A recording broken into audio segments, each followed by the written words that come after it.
there are a couple things that I wish I knew before I started lifting, because I kind of screwed up a little bit.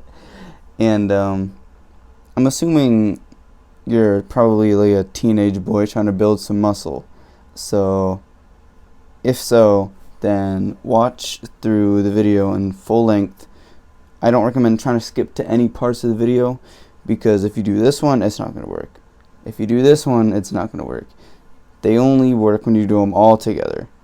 And if you are doing them all together, then it's going to work out very well. And you will gain quite a bit of muscle. I'm not going to say something because it's going to be a lot, especially in your first year, which brings me to the first lesson that I want to teach. First step, but the first piece of advice that I have for you in this video is to prioritize the first year. The first year is when you make most of the gain, not like most, but like a lot of the gains, because your body isn't used to it yet. That's what all of these big bodybuilders call it, newbie gains.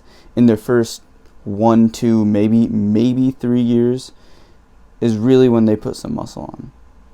And a lot of people just waste this first year in doing all the wrong habits, and now that year's over, and you definitely don't build as much muscle as you do in that first year as in all the other years.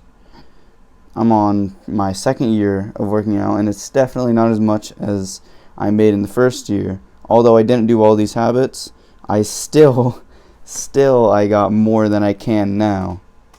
So if you actually try hard, you go to your limits, you push and do everything you're supposed to, and do all the habits, not habits, but do all the lessons in this video that I teach you, then you will gain probably somewhere around 30 pounds of muscle in the first year. The second piece of advice is something that I am very, very guilty for. It is working out all parts and all the muscle groups. See, what I did, I never worked out shoulders until about 2 months ago.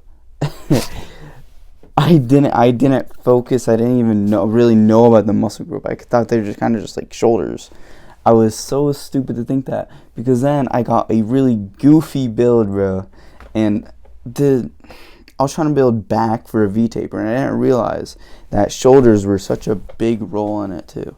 So make sure that you're actually getting all the muscle groups, which I can say to you now to be shoulder, which are 3 parts of the shoulder. You got the tricep, the bicep, forearms, same with the other side, obviously. You got the traps, which are kind of right here, almost they kind of have something to do with shoulders too. But you have lats, you have the back muscles. Do not skip leg day, bro. I'm also guilty of that. I skipped leg day for so long. I didn't even think it was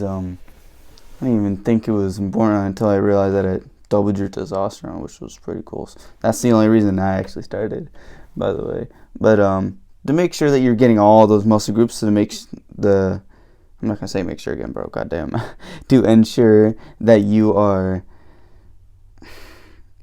not gonna end up goofy, and you're not gonna look goofy.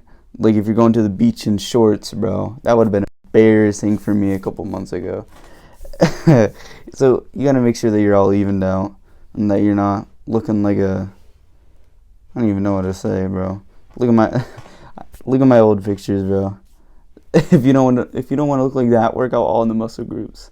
Don't skip a single one. The third piece of advice that I have for you is cardio. I'm gonna get so much hate for this, because all these big gym influencers, no cardio. They are so against cardio. They're sticking in their room and they're lifting. That's all they're doing, which is that's a big screw up that I'm guilty for.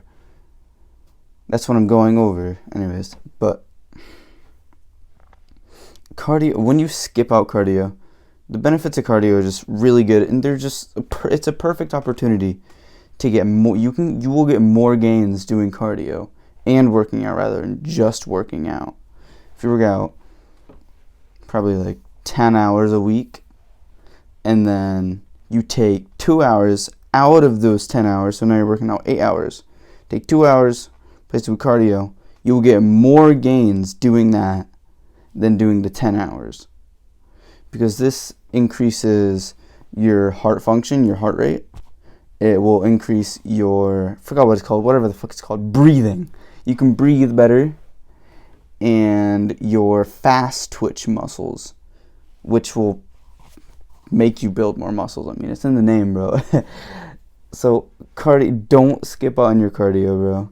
Go outside, run for a bit. No excuses. You don't need a treadmill. If you have a floor, you can have cardio. High knees. So yeah, don't skip out on your cardio, bro. I have a whole day dedicated to cardio. 3 days out of the week, actually.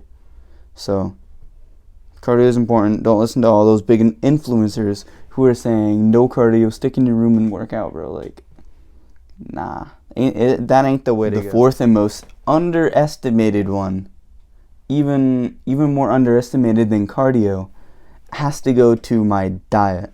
My diet was so bad, and I can't stress it enough, like, of how it was goofy, bro. So you need to eat right. If you're just eating all this junk, if you're eating McDonald's, like, you're one of those motherfuckers who are dirty bulking. Like, shut the fuck up, bro. If you want to feel like shit, go dirty bulk, okay. But eating right, the importance of eating right is because it makes all your body functions actually function. If you're eating all this fucking processed McDonald's shit, you're not gonna build nearly as much muscle as if you're eating, say, fucking chicken every night instead of a Big Mac. Yeah, the Big Mac may have more protein, but the Big Mac also has shit that's gonna be destroying your liver. So you have to, nah, screw that last sentence, bro. This sentence. If you want to actually eat right, then don't listen to people who are saying low carb, low fat, high protein. Nah, bro. High fat, yeah.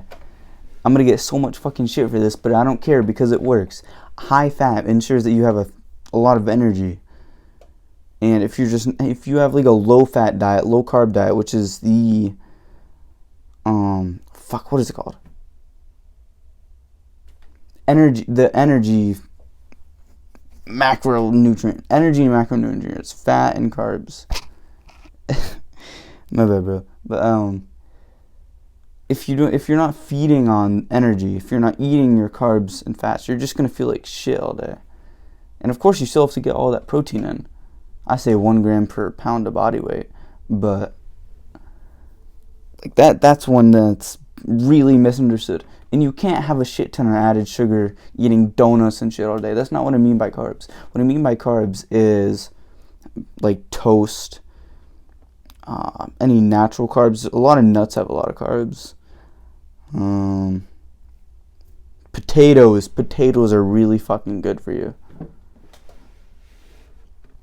If you don't eat right, you're just gonna end up feeling like shit and you aren't gonna gain nearly as much muscle.